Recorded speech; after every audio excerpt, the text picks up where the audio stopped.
Hi viewers, welcome back to my channel. Bhogi Nandishwara Swamy temple Karnataka Chikballapur district Nandi విలేజ్లో ఉంది. బెంగళూరుకి 70 కిలోమీటర్ల దూరంలో, చిక్బల్లాపూర్కి 8 కిలోమీటర్ల దూరంలో ఈ టెంపుల్ ఉంది. ఈ టెంపుల్కి ప్రత్యేక విశేషం ఏంటో తెలుసా? ఇలాగా ఎటు చూసిన స్తంభాలే ఉంటాయి. మనం ఇలాగా స్ట్రైట్గా ఎటు చూసినా కూడా ఒక డాట్ లాగా కనిపిస్తుంది. చాలా అంటే చాలా బాగా కట్టారు కదా. చాలా పురాతనమైన దేవాలయం. ఈ దేవాలయం 11 ఎకరాలలో అయితే ఉంది. 4 ఎకరాలు గార్డెన్, ఇంకా 7 ఎకరాలు వచ్చేసి దేవాలయం మొత్తం ఉంటుంది. అలాగ నిర్మించారనమాట. చాలా అంటే చాలా బాగుంటుంది టెంపుల్. లోపలికి అయితే వెళ్దాం. ఈ దేవాలయంలో 2 కోనేరులు ఉంటుంది. ఇది బయట కోనేరు, లోపల కోనేరు కూడా ఉంటుంది. చూస్తున్నారు కదా ఎంత పెద్ద గార్డెనో. చాలా అంటే చాలా బాగుంది.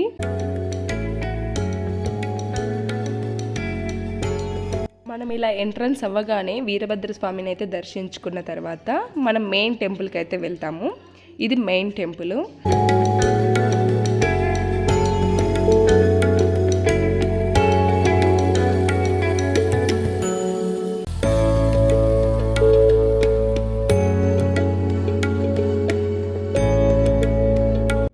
ఈ దేవాలయం 9-10 శతాబ్దాలలో ఒరంబో రాజులతో నిర్మించబడ్డారంట. దాని తర్వాత గంగ, రాష్ట్రకూటులు, చోళులు, విజయనగర రాజులు అభివృద్ధి చేశారంట.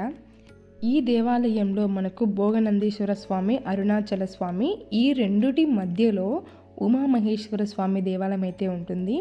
అరుణాచల శివ బాల్య రూపంలో అంకితం చేయబడింది. భోగినందీశ్వర స్వామి టెంపుల్ యువకుడిగా పూజిస్తారు.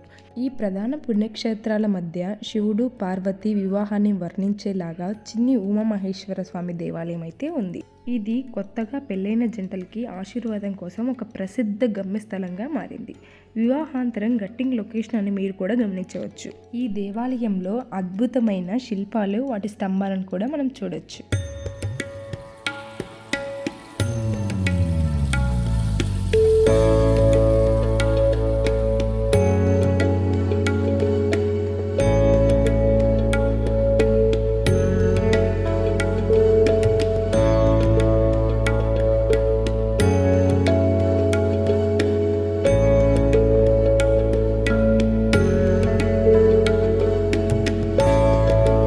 మనం ఫస్ట్ దర్శించుకునేదైతే అరుణాచల శివుణ్ణి. అరుణాచల శివుణ్ణి దర్శించుకున్న తర్వాత మనం ఉమామహేశ్వర స్వామిని అయితే దర్శించుకుందాం.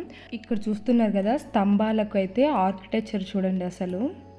అసలు ఎంత బాగుందంటే అసలు అప్పట్లో వాళ్ళు ఎలా వర్క్ చేశారో అసలు నిజంగా మనం ఇక్కడ చూడొచ్చు. ఇక్కడ ఇది వచ్చేసి ఉమామహేశ్వర ఆలయం.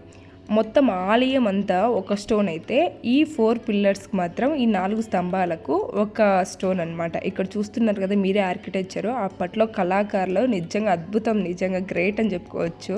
ఈ దేవాలయం పక్కన భోగినందీశ్వర స్వామి దేవాలయం అయితే ఉంటుంది. స్వామివారిని అయితే దర్శించుకొని అయితే వెళ్దాం. నార్మల్గా మనం అంబ్రిలాస్ డిఫరెంట్ కలర్స్లో డిఫరెంట్గా చూస్తూ ఉంటాము. బట్ ఇక్కడ మనకు స్టోన్తో కనిపిస్తుంది.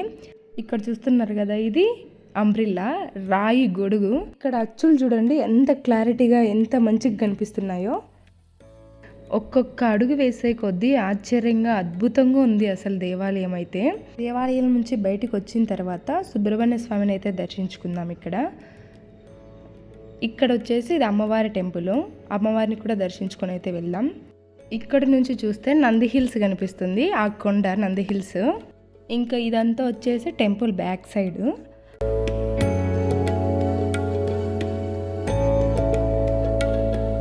ఈ దేవాలయంలో ఒక ప్రత్యేకత అయితే ఉంది. శివ లైఫ్ సైకిల్ మొత్తాన్ని ప్రతి ఫేస్ తెలియజేసేలాగా వీళ్ళైతే విగ్రహాలను అయితే స్థాపించారు. అలాగే టెంపుల్ని అయితే డెవలప్ చేసుకుంటూ వచ్చారు.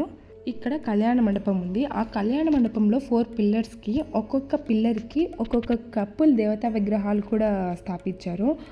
ఒక పిల్లర్కి వచ్చేసి శివపార్వతి, బ్రహ్మ సరస్వతి, అగ్నిదేవుడు స్వాహాదేవి, విష్ణుమూర్తి, లక్ష్మీదేవి అలాగే స్థాపించారు.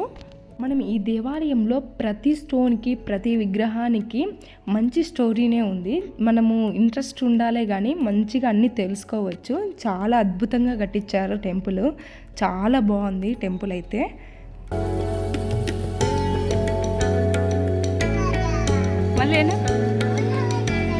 మళ్ళీ కళ్ళు మూసుకట్లే. కొంచెం ముందుకు వెళ్ళగానే మనకు కళ్యాణ మండపం అయితే కనిపిస్తుంది. అక్కడ మ్యారేజెస్ కూడా అప్పట్లో చేసుకునేవారంట. చాలా చూడండి ఎంత మంచి ఆర్కిటెక్చరో. ఈ కొలను వచ్చేసి శ్రీకృష్ణదేవరాయలు అయితే కట్టించారంట. మనము టెంపుల్ నుంచి బయటికి వచ్చిన తర్వాత ఇలాగ మనకు చాలా ఓల్డ్ది రథం టైర్స్ అయితే కనిపిస్తాయి చూడండి. చాలా ఎంత పెద్ద స్టోను కదా అసలు. ఇది వచ్చేసి కొత్త రథము. ఇక్కడ చూడండి ఆర్కిటెక్చరు వుడ్తో మంచిగా డిజైన్ చేశారు. ఇంకా ఓల్డ్ రథం కూడా ఉంది, అది కూడా చూద్దాం. ఇది కూడా కళ్యాణ మండపమే. అప్పట్లో ఇక్కడ మ్యారేజ్ చేసుకునే వాళ్ళంట. ఈ మండపం పక్కనే మనకు ఓల్డ్ రథం అయితే ఉంటుంది. ఈ రథం టైర్స్ 6 feet కన్నా పైనే ఉంటాయి. మనం నిలబడుకుంటే మనకన్నా ఎత్తులోనే ఉంటుంది ఒక టైర్. ఇక్కడ చూస్తున్నారా దేవతా మూర్తుల ఫేసెస్ ఎంత క్లారిటీగా ఉన్నాయంటే 1000 years బ్యాక్ రథం ఇది. ఇప్పటికీ చెక్కు చెదరలేదు. ఎంత క్లారిటీగా ఎంత మంచిగా డిజైన్ చేశారో ఇక్కడ మనం చూసుకోవచ్చు. 1000 years బ్యాక్ రథము ఎంత మంచిగా డిజైన్ చేశారంటే నిజంగా అసలు గ్రేట్ కదా. ఎప్పటికైతే ఇలాగ చెట్టు కిందే ఇక్కడే ఉంటుంది ఈ రథం అయితే. ఇప్పుడైతే కొత్త రథాన్ని అయితే యూజ్ చేస్తున్నారు. ఈ రథం పైన వివిధ దేవతామూర్తులను అయితే మనం గమనించవచ్చు. విఘ్నేశ్వరుడు, సుబ్రహ్మణ్య స్వామి, శివపార్వతి, విష్ణువు, కామాక్షిదేవి, అలాగ ప్రతి ఫేసెస్ కూడా అంత మంచి క్లారిటీగా ఉంది. అంత మంచిగా డిజైన్ చేశారు.